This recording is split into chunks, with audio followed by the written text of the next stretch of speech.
Hace 12.000 años, la naturaleza liberó al planeta de las garras de una edad de hielo. Desde entonces, hemos tomado la Tierra, desarrollado tecnologías y construido ciudades, países e imperios.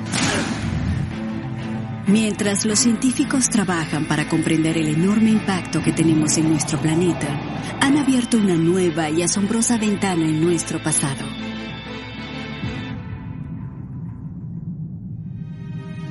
Una nueva y aterradora enfermedad se extendió por el mundo.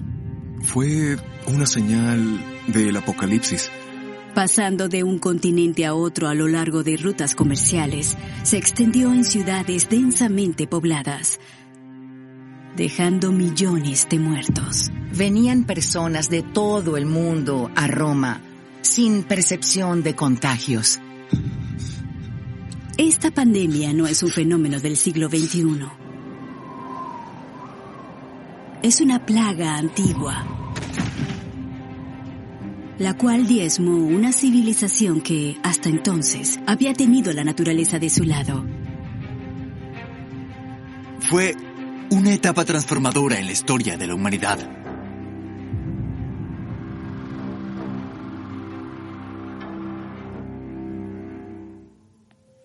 ¿Listo para grabar? Cámara 1 lista. Kyle Harper ha dedicado su carrera al estudio de la antigua Roma.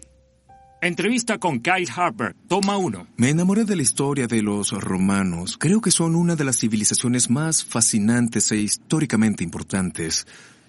Es una de esas culturas que despiertan interés en las personas, generación tras generación.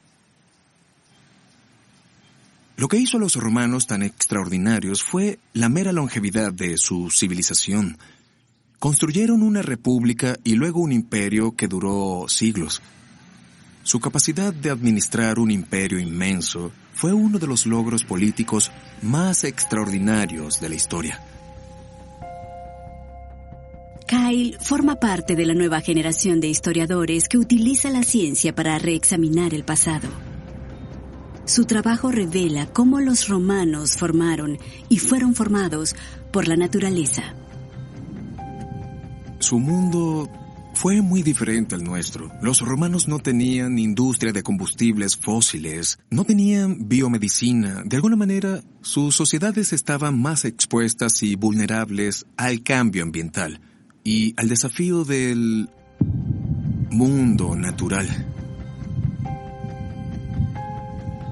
Nuevos descubrimientos reescriben uno de los dramas más grandes de la historia: el declive y la caída del Imperio Romano.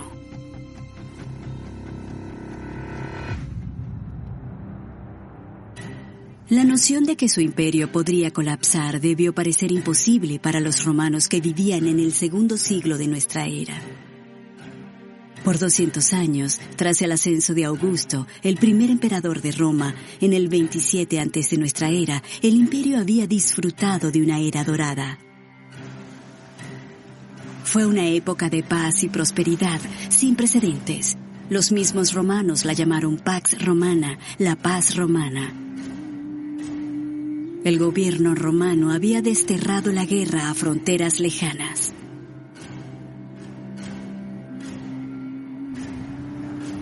Año 150 de nuestra era.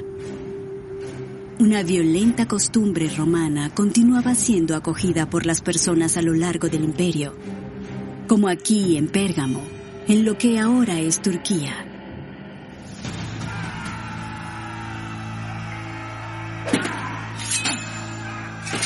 Un joven doctor, Claudio Galeno, miraba desde las alas. Como médico, él encarnó la ciencia y el conocimiento del Oriente grecoparlante.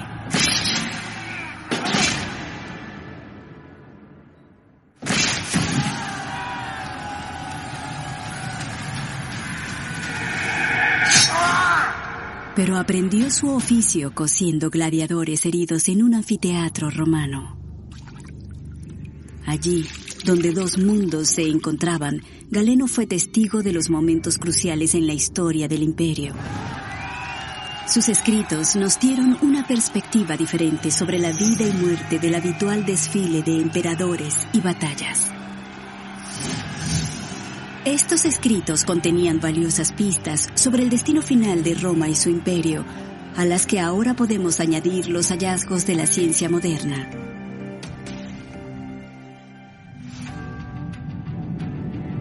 En el siglo II, las fronteras del Imperio Romano se extendían desde el Medio Oriente hasta el Océano Atlántico. Alrededor de 70 millones de personas, quizás un cuarto de la población mundial, ya estaba bajo su mando. Fue un logro impresionante, incluso para los estándares modernos. La huella de Roma en el mundo no solo se ve en magníficos monumentos que aún podemos ver en la actualidad. Se pueden encontrar en algunos lugares impensables, como Nevada.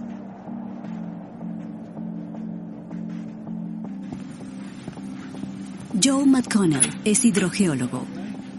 Él estudia el hielo antiguo excavando en los terrenos congelados de Groenlandia. Este trozo de hielo es de 1.328 metros de profundidad.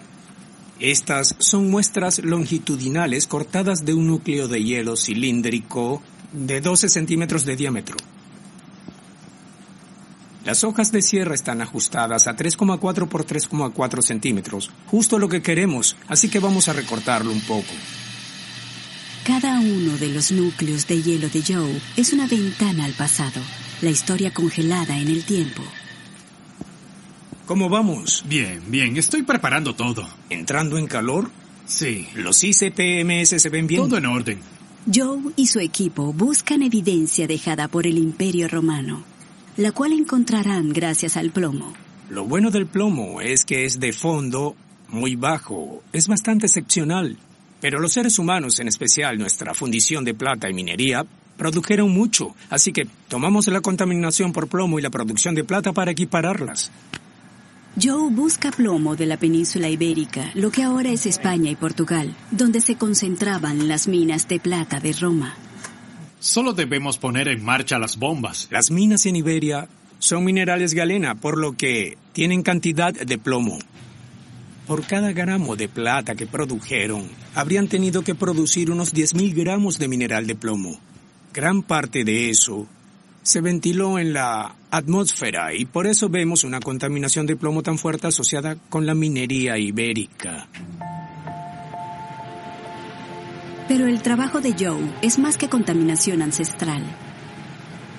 La plata española fue la piedra angular de la acuñación romana y el aumento de la producción fue un indicador del crecimiento económico. Con cuidado, debe quedar limpio. Si encuentra el plomo, podrá seguir el funcionamiento de toda la economía romana. Tenemos que cargarlo aquí y luego vamos a poner este hielo con cuidado en la placa del derretidor y comenzar el análisis.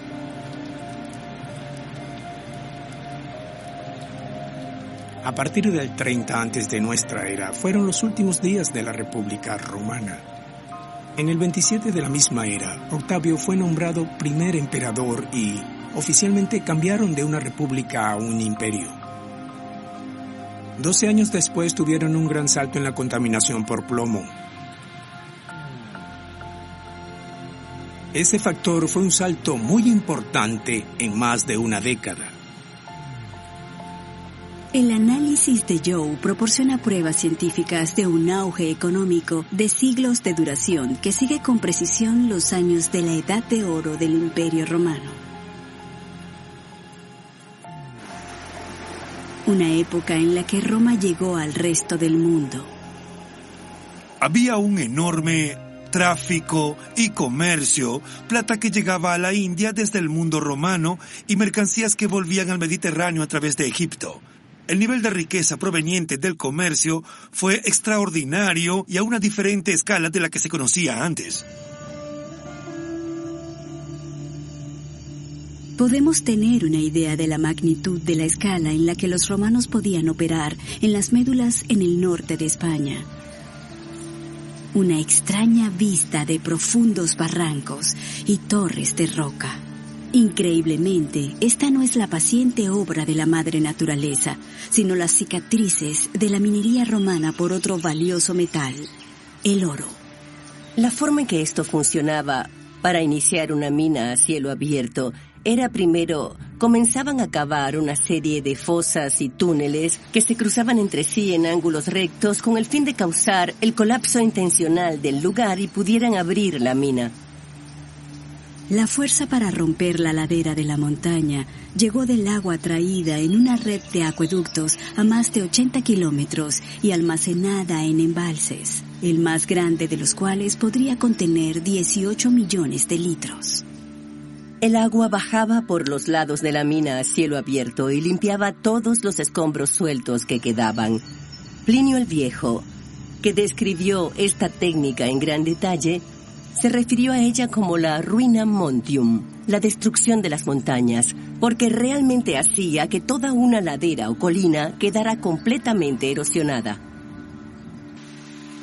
Mientras que la industria romana infligía cicatrices en la madre tierra, la naturaleza, sin embargo, le ofrecía una mano amiga a su agricultura. El periodo cálido romano significaba más calor en el Mediterráneo.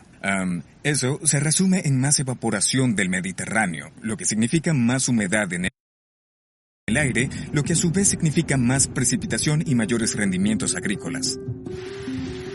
La evidencia de los núcleos de hielo de Groenlandia también revela un sorprendente vínculo entre el éxito de Roma y las erupciones volcánicas.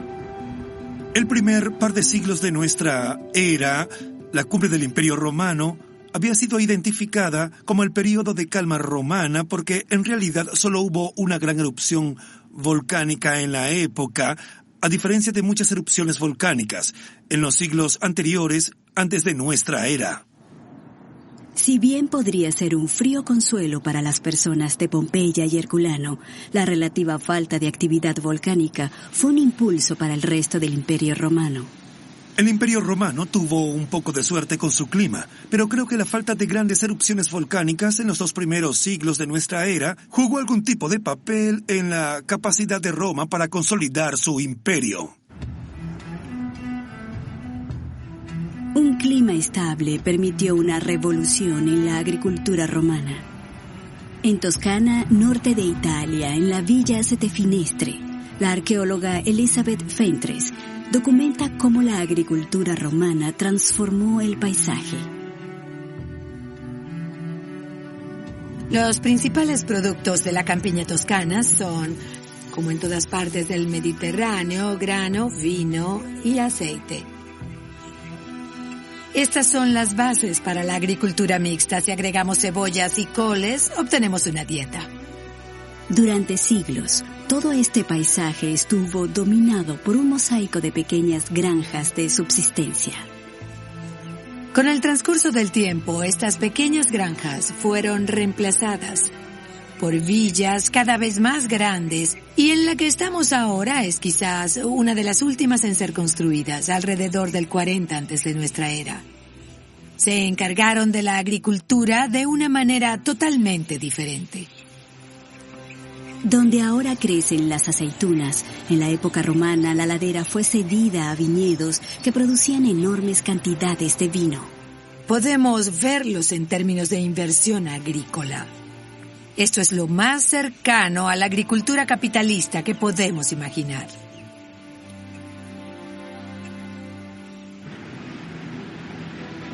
En los alrededores se encuentran los restos del puerto romano de Cosa. Las ruinas son una clara evidencia de que se trataba de una industria al servicio de los consumidores en lugares lejanos. Su importancia resalta en esos grandes trozos de mampostería que aún están aquí. Y lo que están haciendo es crear un gran embarcadero. Este fue inicialmente un puerto pesquero, pero a medida que el comercio del vino comenzaba a desarrollarse en el interior de Cosa, la cantidad más extraordinaria de ánforas salió de este puerto hacia la Galia, España, todo el Mediterráneo occidental. Mientras que gran parte de Italia hacía dinero enviando productos a los mercados de todo el imperio y más allá, la propia Roma estaba absorbiendo los alimentos que necesitaba del extranjero, de lugares como el delta del Nilo de Egipto. En la época de Augusto, Roma necesitaba hasta 400.000 toneladas de grano al año. Y el centro de Italia no iba a ser capaz de suministrar eso. Una gran parte de la producción del imperio se destinó a alimentar la creciente población de la ciudad de Roma. Muy característico de la época de la Pax Romana fue la fuerte y rápida urbanización. La ciudad de Roma llegó hasta 1 millón de residentes. Es la única ciudad de Europa en alcanzar una población de 1 millón de habitantes hasta Londres alrededor de 1800. Ahora podemos excavar los puertos de Roma, los canales y los sistemas que convirtieron el Tíber en una arteria que introdujo al resto del mundo en la propia Roma. La enorme población de Roma tenía acceso a espectáculos públicos épicos. El Circo Máximo podía contener hasta 250.000 personas para ver espectáculos como carreras de cuadrigas. 60.000 personas podían apiñarse en el Coliseo para disfrutar de la destrucción de miles de animales exóticos y humanos. Una población tan grande requería una montaña de suministros. Al llegar a Roma, en el lado sur, hay un distrito llamado Testaccio. Y Testaccio, que significa cobertizo, es toda una montaña hecha de fragmentos de ánforas portadoras de aceite. Las ánforas son vasijas de arcilla diseñadas para transportar aceite o vino. No podían reutilizar un ánfora que haya tenido aceite de oliva, no podían lavarla, en especial sin jabón, así que simplemente las desechaban. Testaccio es testimonio del enorme apetito de Roma. Y por casi cualquier medida, el Imperio Romano representa un punto alto en el nivel de vida de ricos y pobres por igual en el mundo antiguo. Pero eso no se traduce en vidas más largas y saludables.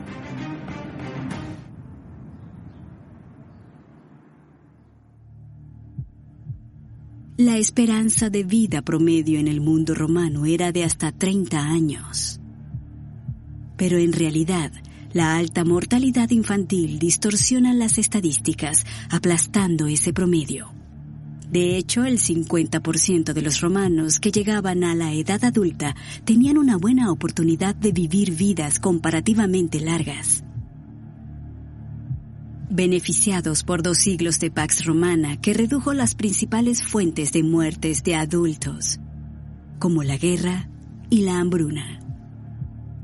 Pero llegar a la vejez significaba pasar por un camino de posibles enfermedades que empeoraba progresivamente por algunas de las mismas fuerzas que apuntalaban el éxito romano.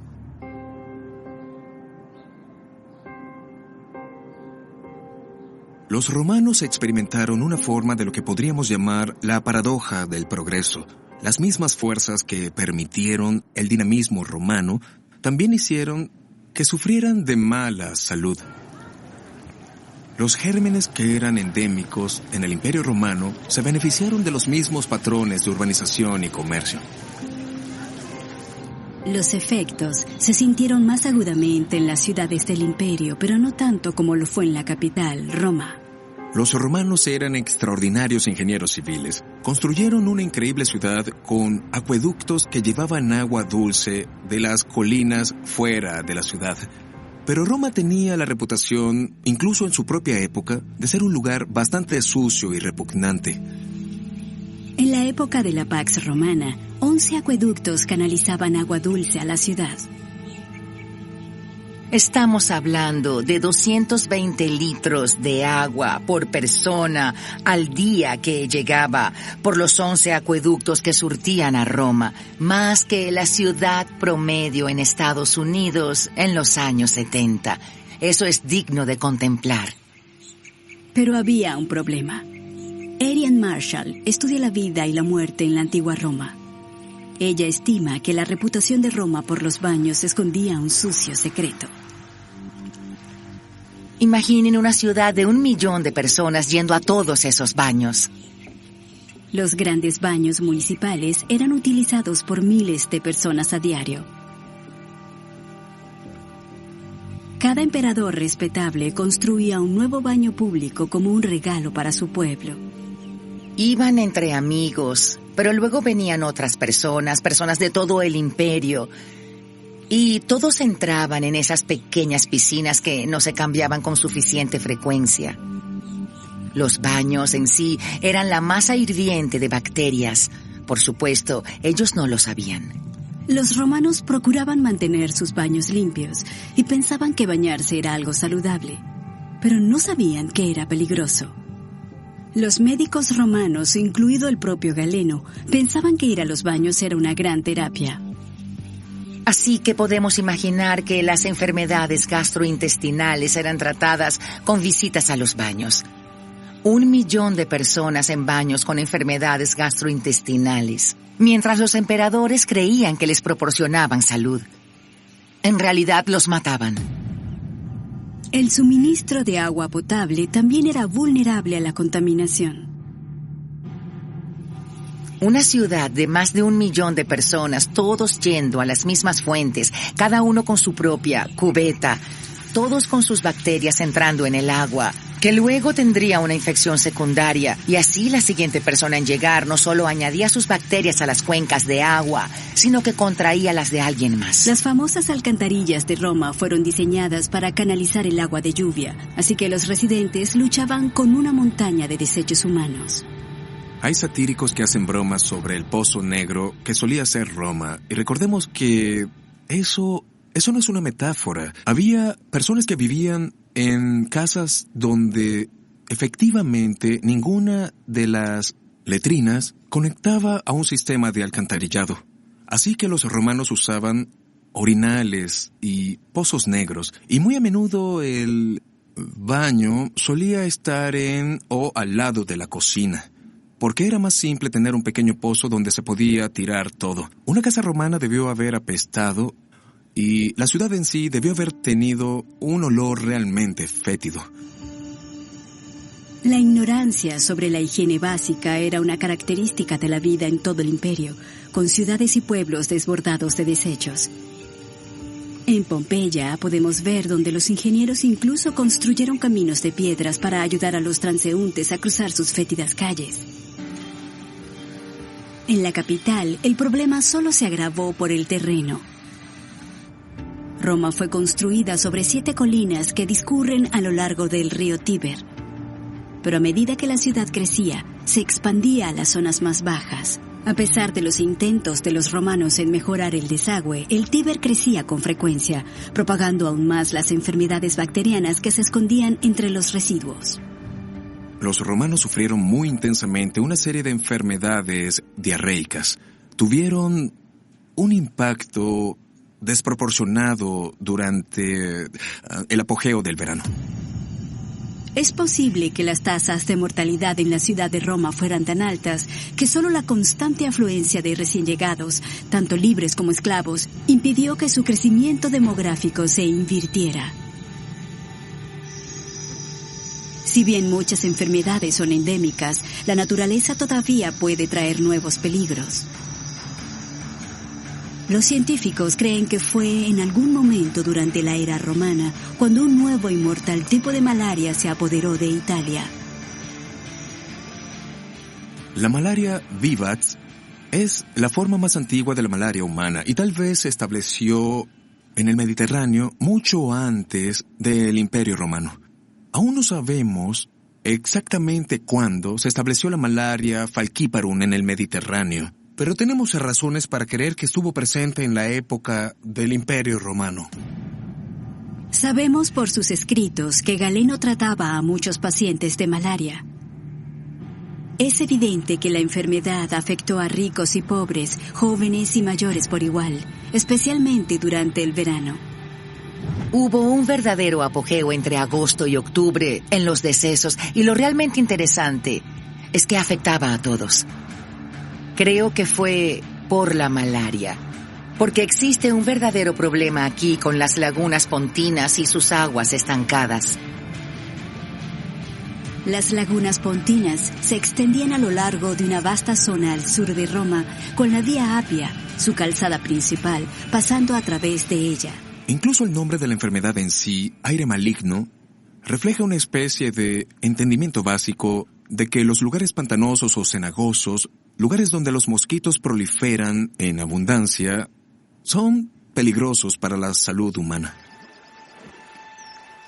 Los romanos habían intentado y fracasado en drenar los pantanos, dejando el caldo de cultivo perfecto para los mosquitos. Sin embargo, la malaria no se limitó únicamente a la capital.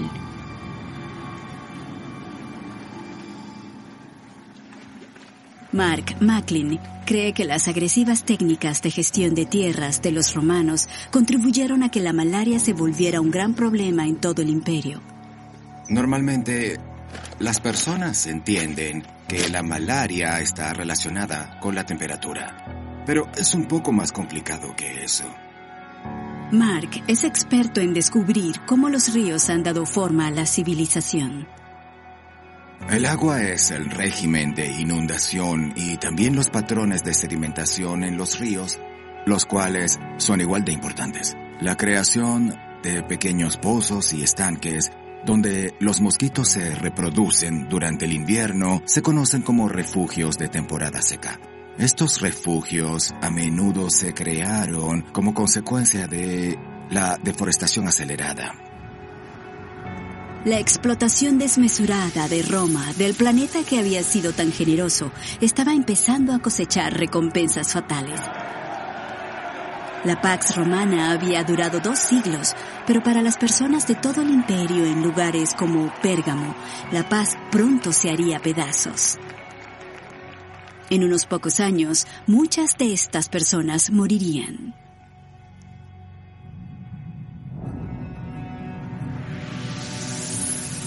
En el siglo II, el imperio mediterráneo de Roma estaba en contacto con el subcontinente indio e incluso con la China Han. Juntos formaron una red de comercio mundial que unió a las poblaciones de la costa del Pacífico de Asia hasta la costa atlántica de Europa.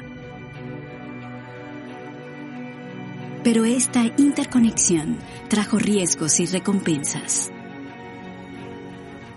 Esta fue una etapa transformadora en la historia de la humanidad.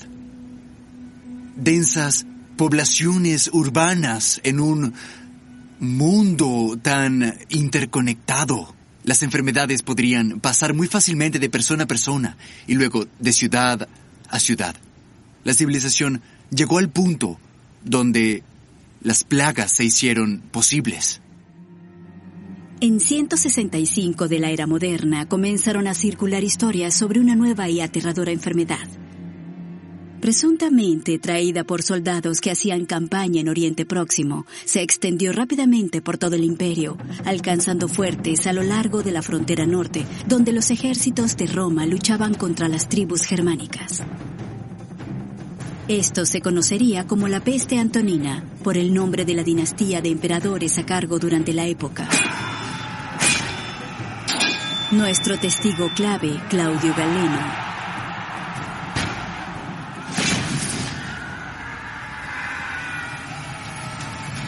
El doctor que obtuvo su experiencia en el anfiteatro de Pérgamo se convertiría en una leyenda médica. No hay casi nada más importante que Galeno en el mundo antiguo.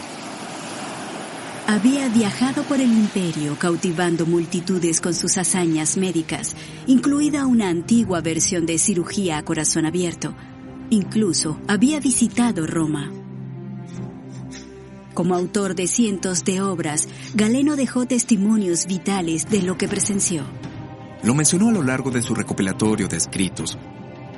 Incluso para él fue el episodio médico más destacado de su larga carrera. Comparada con las enfermedades mortales que había visto antes, como malaria, disentería y tifus, esta plaga parecía despiadada y espeluznante. El doctor Galeno llegó a dar algunas pistas de la respuesta médica a la pandemia, y la mayoría de los productos farmacéuticos que recetó habrían sido totalmente ineficaces.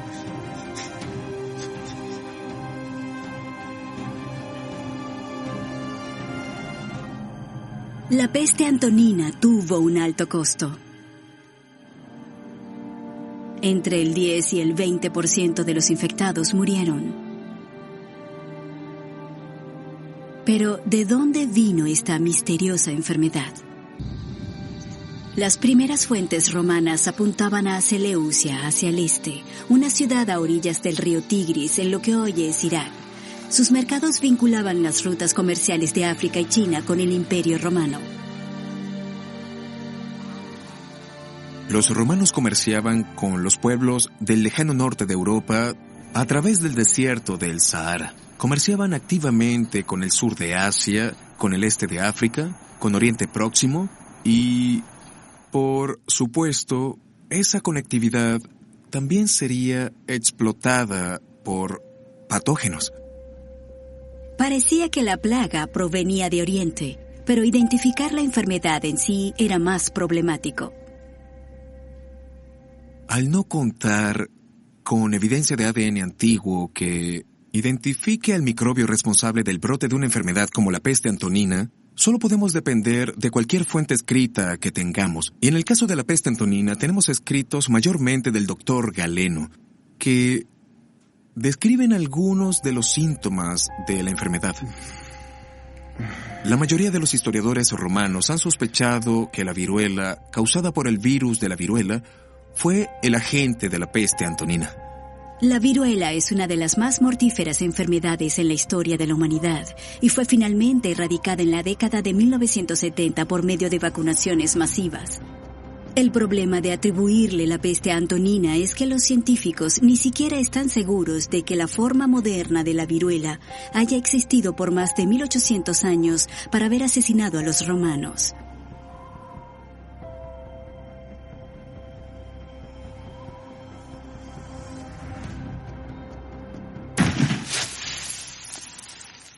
La viruela moderna, la forma altamente agresiva de la enfermedad, en realidad no es tan antigua, solo tiene 400 o 500 años. Es posible que hubiera formas más antiguas o ancestrales de la viruela y ahora tenemos una nueva recuperación medieval adicional del ADN de la viruela, la cual nos muestra que otras cepas de viruela existieron en el pasado. Para añadir al misterio, los historiadores aún debaten qué impacto tuvo la plaga en el imperio. Hay mucha disputa sobre la gravedad de la peste antonina, y eso se debe a que el tipo de datos que tenemos no es el mismo que la salud pública recopila en la actualidad. Hay quienes piensan que una asombrosa parte de la población del imperio pereció. Creo que la mayoría de las personas ahora son mucho más cautelosas y creen que fue muy grave en algunos lugares, pero tal vez apenas afectó a otros.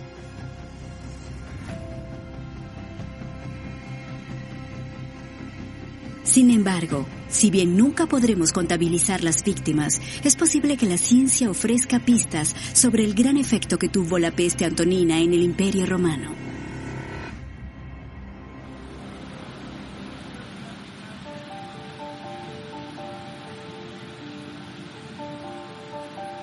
De vuelta en Nevada, Joe McConnell tiene pruebas científicas claras del impacto de la plaga en la economía de Roma.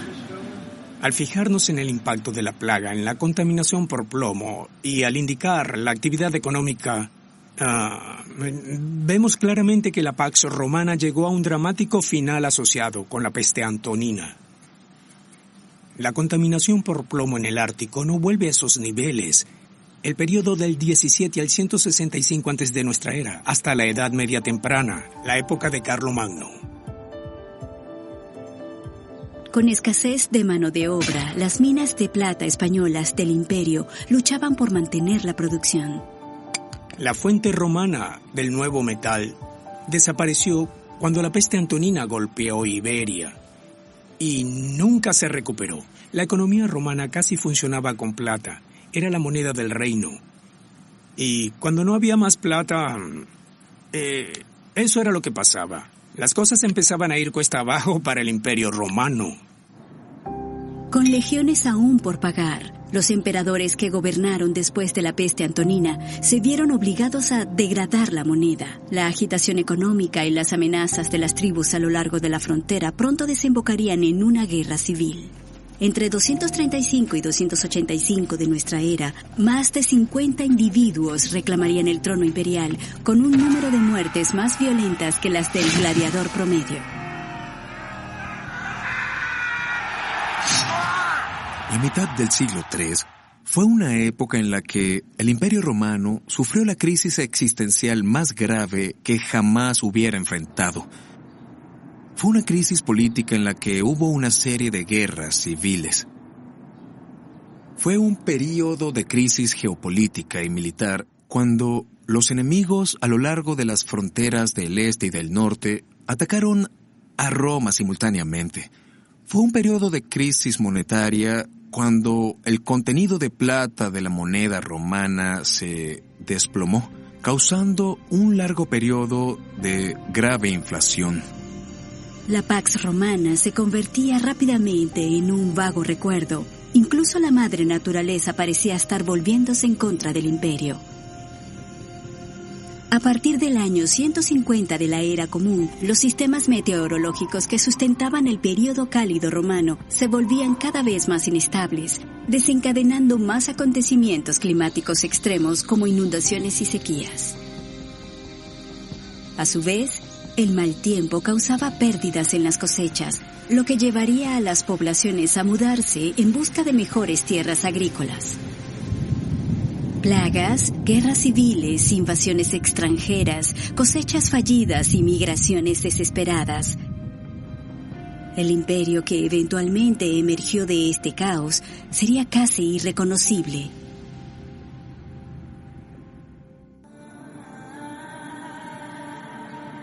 En el año 306, un nuevo emperador ascendió al poder, Constantino, anunciando un nuevo periodo en la historia del Imperio Romano.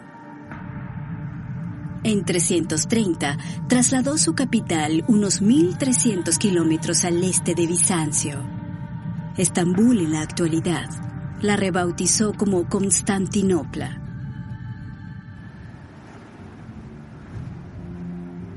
Mientras los recursos del imperio y de las personas eran trasladados a Oriente, su mitad occidental se encontraba en una espiral descendente. Las provincias romanas de Europa Occidental y África del Norte fueron conquistadas por tribus germánicas. En 410, menos de 100 años desde que dejara de ser la capital imperial, la propia Roma fue saqueada. La esperanza del imperio reside en Constantinopla. Constantinopla siempre había sido la parte más poblada y rica del Imperio Romano, y aún así controlaba un vasto territorio que se extendía desde Europa Central a lo largo de los Balcanes, Anatolia, Oriente Próximo y Egipto. Y luego, en 527, uno de los emperadores más grandes de toda la historia romana llegó al trono, Justiniano. Construyó una gran catedral, Santa Sofía, una mezquita en la actualidad y que aún domina la ciudad. Pero las ambiciones de Justiniano fueron mucho más lejos, nada menos que la restauración del imperio. El Imperio Romano estaba en proceso de reajustar algunas de sus piezas principales con bastante éxito.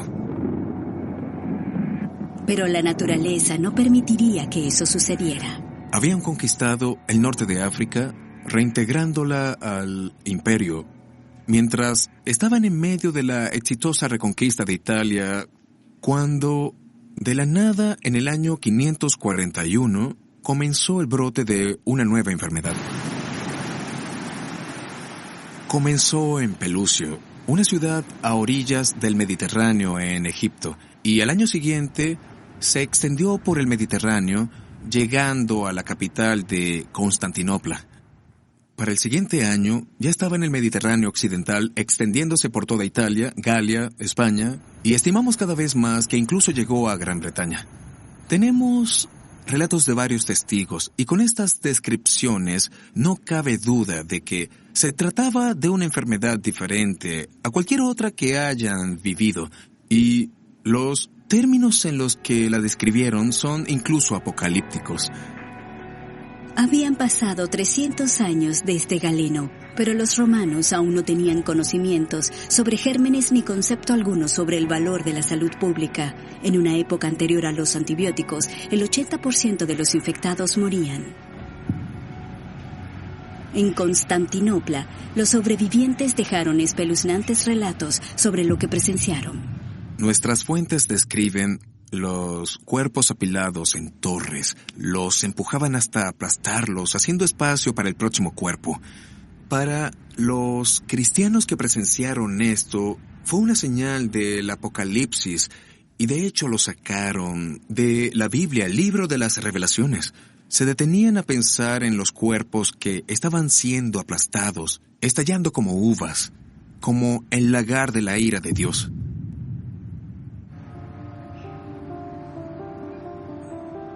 A diferencia de periodos anteriores, en el siglo VI son más las personas que eran enterradas en lugar de ser cremadas, así que los científicos en busca de la causa de esta nueva plaga pueden estudiar los huesos de sus víctimas. Soy la doctora Christiana Scheib, jefa del laboratorio de ADN antiguo del Instituto de Geonomía de la Universidad de Tartu en Estonia. En resumen, perforo los dientes de los muertos. Me gustan estos. Los dentistas los utilizan para extraer dientes, nosotros para sujetarlos. Christiana estudia las enfermedades antiguas para ayudar a combatir las pandemias modernas. Los dientes son un recurso valioso para nosotros porque contienen tanto el genoma humano del huésped, así como el patógeno que estaba en el torrente sanguíneo de la persona al momento de su muerte. Tomamos el diente, extraemos el ADN en solución. Luego manipulamos ese ADN físicamente para que sea leído por nuestras máquinas de secuenciación. La secuenciación del ADN demuestra que la peste justiniana fue causada por la Yersinia pestis, la misma bacteria detrás de la peste negra medieval. Los infectados podían esperar una enfermedad agonizante y a menudo mortal. La peste tiene 3 manifestaciones clínicas diferentes. Tenemos la peste bubónica, que crea los bubones. Es la infección del sistema linfático. Esto a menudo conduce a la peste septicémica, lo cual significa que se obtiene un alto nivel de bacterias en el torrente sanguíneo, y así es como podemos detectarlo en los individuos antiguos. En casos muy esporádicos también se obtiene la peste neumónica, que es cuando la bacteria entra en los pulmones y es capaz de multiplicarse. Y luego puede pasar a otro ser humano a través de aerosol. Al toser, se expulsan las bacterias de la peste y se infecta a la persona más cercana. Tras el contagio, a la persona le quedan 1 día o 2 de vida. Es increíblemente mortal. Mientras estudiaba esqueletos de un sitio remoto en el este de Inglaterra, Christiana utilizó la misma tecnología de secuenciación para hacer un asombroso descubrimiento sobre el alcance y rapidez de extensión de la plaga. No había ninguna indicación, solo con el estudio del lugar desde la perspectiva arqueológica, de que habría una pandemia en esa localidad. Fue una total sorpresa. Tuvimos mucho éxito al descubrir la plaga en uno de estos individuos, un hombre joven. Fue la primera evidencia genética que se haya encontrado de Yersinia pestis o peste que haya llegado a Inglaterra durante la primera pandemia o la plaga de Justiniano, cerca del año 541. Los resultados del trabajo de Christiana causaron un gran revuelo. Este lugar donde se ha encontrado la peste es lo opuesto a Constantinopla. Se encontraba en un campo en el lejano oeste. Estamos hablando de los lugares más remotos de la Inglaterra anglosajona. Un asentamiento de 60 o 70 personas. Y el hecho de que la plaga haya llegado allí es un fuerte indicio de que tenía la capacidad de extenderse por todas partes. Basados en evidencia como la de Christiana, algunos expertos han llamado a la peste justiniana la primera pandemia. Esto nos hizo reflexionar sobre el hecho de que la pandemia se extendió muy lejos desde sus primeras etapas, quizás en el primer año del brote. Lo que observamos es una rápida expansión de este patógeno en ese tiempo. La forma más común de transmisión fue a través de pulgas, las cuales se alimentaban normalmente de roedores. Pero las pulgas portadoras de pestes se volvieron vorazmente hambrientas y buscarían comida en otro lugar. Las pulgas, que normalmente consumían la sangre de ratas negras, se desesperaron y decidieron que, en esa condición, intentarían beber sangre humana. Así es como los humanos se contagiaron con la peste bubónica. Por desgracia para los romanos, las ratas negras se establecieron en todos los rincones del imperio, ayudadas en gran parte por la red de grandes ciudades, su sistema de suministro de grano y la dinámica demográfica. Esto preparó el escenario para el gran estallido de la plaga de Justiniano. ¿Qué impulsó a esta pandemia en su viaje asesino?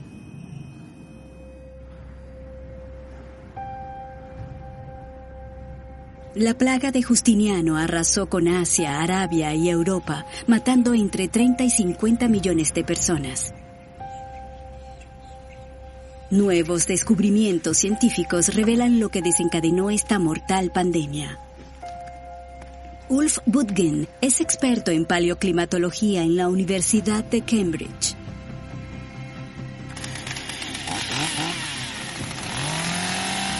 Él recoge muestras de árboles antiguos de toda Europa y utiliza la dendrocronología para arrojar luz sobre acontecimientos climáticos históricos.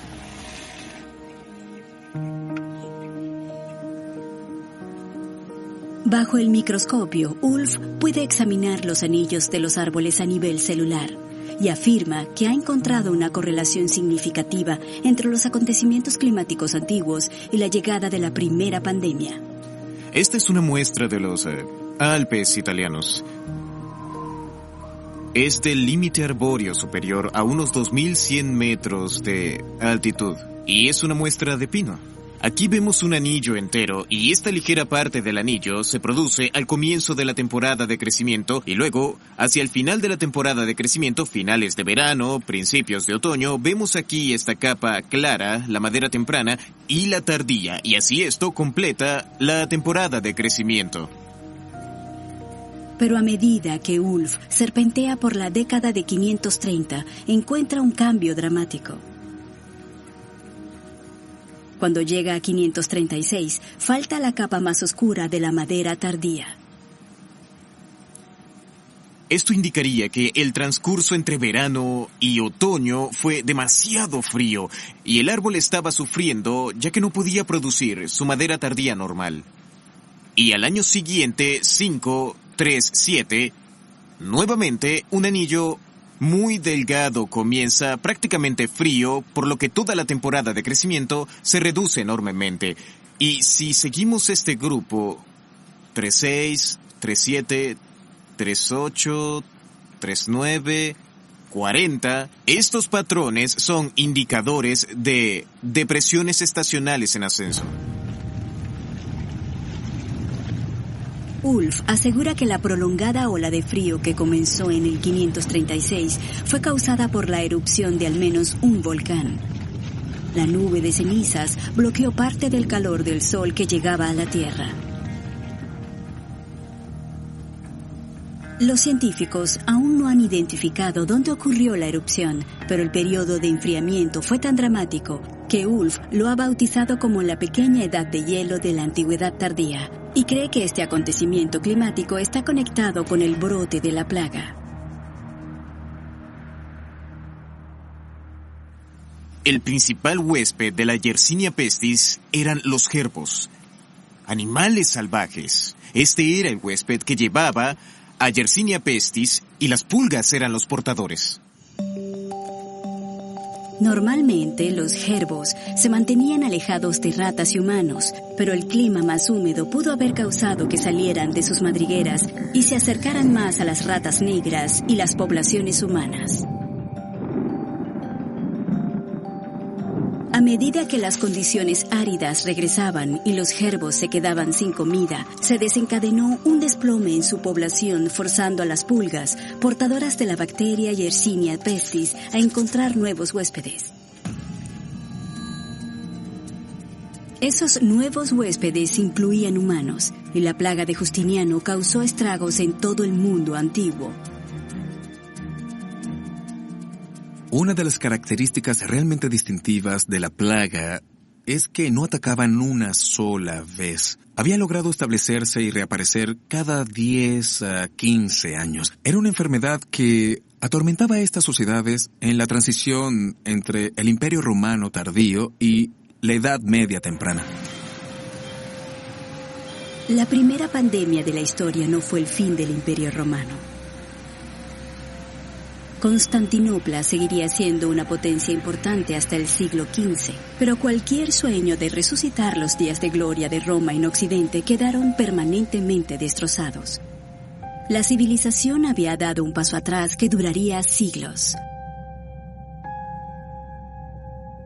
El poder se desplazó de los centros urbanos al campo, y la gran mayoría de las redes comerciales de larga distancia se deshabilitaron y desaparecieron.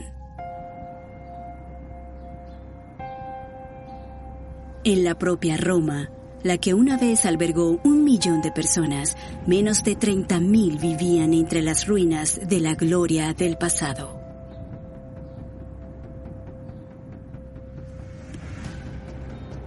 Para Kyle Harper, la colaboración entre historiadores, arqueólogos y científicos es vital para nuestra comprensión de la antigua Roma.